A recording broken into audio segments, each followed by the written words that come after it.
Hi everybody, I'm Liv with Professional Equine Grooms. Today I'm going to give you some tips on how you can train your horse's mane to lay on one side if that's something that you're into.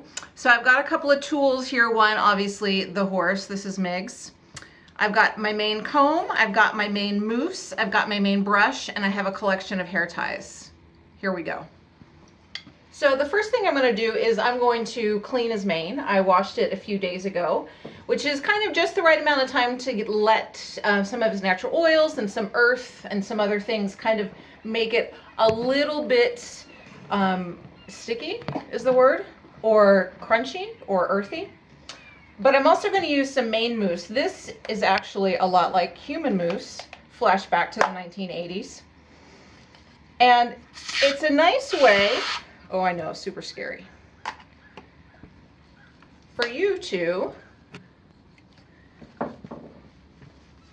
give your horse a little texture in the mane. It helps the flyaways kind of stay down. It works really, really easily, and it doesn't end up being a dirt magnet. And this kind of will help you hold whatever braid you choose into the mane and help it tame over to one side. So if your horse's mane is a little bit on the thinner side, like it is towards Miguel's withers, you can just take a smaller section of mane. Here I am going to use maybe about 1 inch wide or so. I'm going to divide into 3 sections and just braid down a little bit. I am going to also kind of pull things a little bit taut, because knowing him, he's just going to start to shake it out, and the next time he rolls, it'll get loosened up a little bit. And you don't have to braid all the way down to the very end unless you really want to. I tend to do like the top third or the top half just to save a little bit of time. And I also use these hair ties instead of the rubber braiding ties. Don't worry, these aren't mine. These were the cat's. I found them under the sofa. They also tend to last just a little bit longer than the rubber ones. And then you can just create a series of really, really kind of short, taut braids that go up the neck.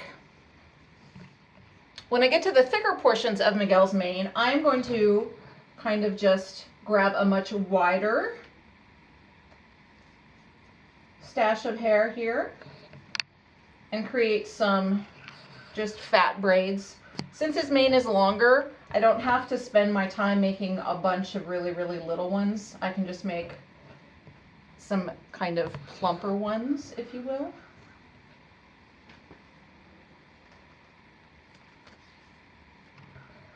And again, I'm going to tie off with a hairband. They tend to last a little bit longer for me. And then I could just work my way up.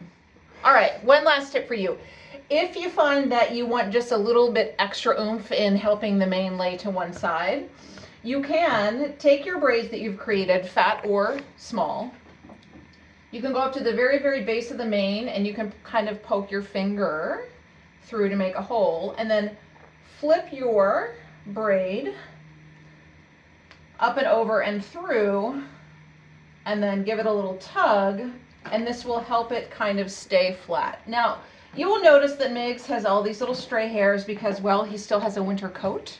So I'm not super worried about that because it's more just a seasonal thing than if I was going to take him to a horse show, then he would be fully clipped and be beautiful and have a proper length mane. But this is just for the sake of doing some mane trimming at home, and then we're done.